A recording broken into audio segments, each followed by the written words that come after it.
خوش اومدید به این ویدیو. من آریان هستم و کانال آریان مسته. خب امیدوارم که خوشتون بیاد. بچه این موتور که میبینید موتور منه. همونطور که میبینید چند وقتی بهش نرسیدم به چخ سگ رفته موتور.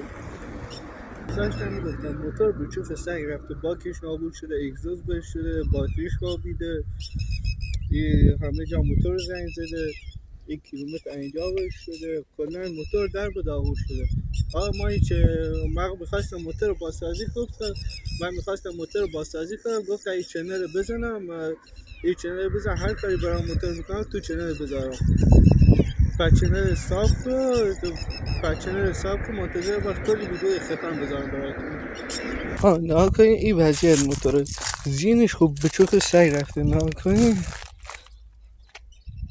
زینش به چوخ سگ رفته. این کمک فنرش ایوری شکسته، ایوری نشکسته، یکم کج شده. نمیدونم حالا تو ویدیو معلومه یا نه. این انجین به چوخ رفته، این انجین اینجا پر روغن شده. حالا نمیدونم میگیره یا نه. داره میگیره. این پارکاب هم نو هم بود، زنگ زده دیگه. آبکاری اگزوز هم به چوخ رفته، اگزوز اینجا رفته داخل و اگزوز بوده. نگاه کنیم اینو باید درست کنم.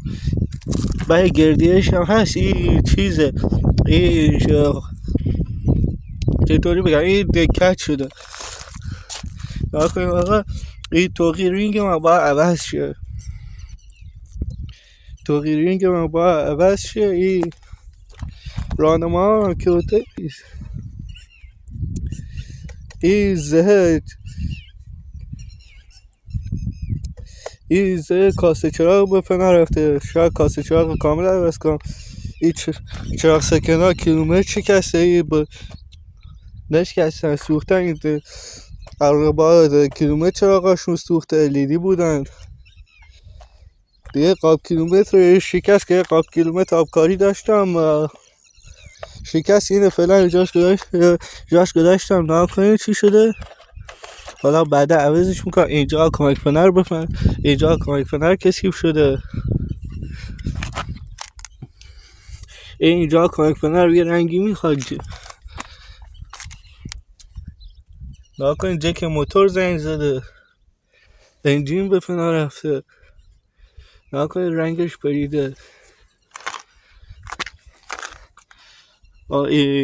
به قدیمون با عوض هم رنگ باک نیست، هم چیزه، هم کلی پر خط و خشه.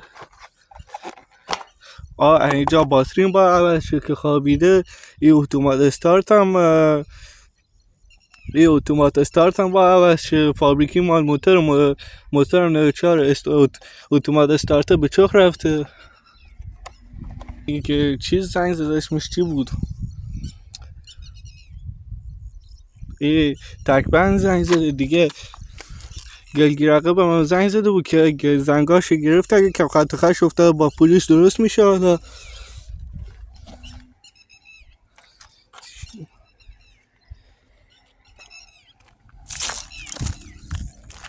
این پشت گلگیر من یکم خط خش، یکم زنگ بود که گرفتم دوباره پلیس میخواد دیگه. با که من با یکی بحثم شد به فنا کلا باشه با عوض کنم.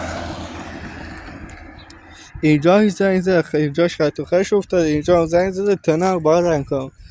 کلا تمام کارا موتور راستی دست گاز و این قلبا هم با عوض کنم.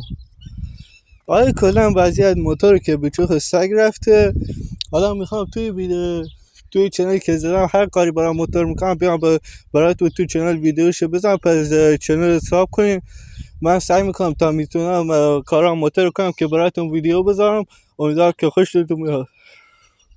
خب بچه‌ها، اینم از اولین ویدیو کانال که امیدوارم خوشتون اومده باشه. تو این ویدیو هم خودم معرفی کردم، هم قجا موتور گفتم که